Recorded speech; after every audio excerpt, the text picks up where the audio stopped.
కు స్వాగతం. ఆంధ్ర రాష్ట్రంలో సంక్షేమ పథకాలతో పాటు రాష్ట్ర ప్రగతికై అభివృద్ధి పథంలో ముందుకు తీసుకెళ్లడానికి విదేశీ కంపెనీలను ఇన్వెస్టర్లను పెట్టుబడులను సాధించడానికి దావోస్ పర్యటించిన నారా చంద్రబాబు నాయుడు వారికి నారా లోకేష్ వారికి మరియు ఇతర నాయకులు పడుతున్న శ్రమని ఆంధ్ర రాష్ట్రమంతా గమనిస్తూనే ఉంది. 5 సంవత్సరాల అరాచక పాలన తర్వాత ఏ నమ్మకంతో అయితే చంద్రబాబు నాయుడు వారిని ముఖ్యమంత్రి చేశారు, ఆ నమ్మకాన్ని ముఖ్యమంత్రిగా ప్రమాణ స్వీకారం చేసిన నాటి నుండి చంద్రబాబు నాయుడు, పవన్ కళ్యాణ్, నారా లోకేష్ ఈ కూటమి ప్రభుత్వం ఆంధ్ర రాష్ట్రాన్ని గత 18 నెలలలో హామీలు ఎలా అమలు చేస్తూ ముందుకు వెళ్తున్నారో మీకు తెలిసిన విషయమే. అలాగే ఎంతోమంది యువతకి ఉద్యోగ అవకాశాలు కల్పిస్తూ సంక్షేమ పథంలో ముందుకు సాగుతుంది కూటమి ప్రభుత్వం. ఇతర దేశాలలో ఉన్న మన తెలుగు ప్రజలు ఎక్కడ ఉన్న తెలుగు రాష్ట్రాల అభివృద్ధి కోసం మీరు అందిస్తున్న సహకారం మరువలేనిది. అక్కడికి వచ్చిన మా నాయకులకు ఎంతో సంతోషంగా స్వాగతం పలికిన తీరు చాలా ఆనందదాయకం. మీరు అందిస్తున్న సహకారానికి తెలుగు రాష్ట్రం తరఫున ప్రత్యేక ధన్యవాదములు. మరియు దావోస్ నుండి మన ముఖ్యమంత్రి నారా చంద్రబాబు నాయుడు, విద్యాశాఖ మంత్రి నారా లోకేష్, ఇతర నాయకులు అద్భుతమైన పెట్టుబడులతో తిరిగి వస్తారని ఆశిస్తూ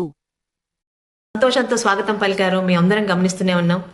ఇక్కడ ఒక మాట చెప్పాలి, తెలుగువారు ఎక్కడున్నా తన తెలుగు రాష్ట్రాన్ని, తెలుగు ప్రజల్ని, తెలుగు రాష్ట్రాల అభివృద్ధిని మర్చిపోరు.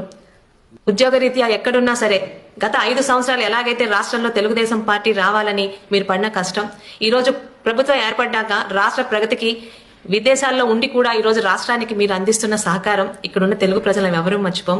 మరొక్కసారి దావోస్ నుండి మన ముఖ్యమంత్రి గారు నారా లోకేష్ గారు అద్భుతమైన పెట్టుబడులతో రాష్ట్రానికి తిరిగి వస్తారని, అలాగే మీరందరూ అందిస్తున్న సహకారానికి తెలుగు రాష్ట్ర ప్రజలందరూ మీ అందరికీ రుణపడి ఉంటారని కోరుకుంటూ మీ సోదరి పలాస శాసనసభ్యురాలు గౌతు శిరీష.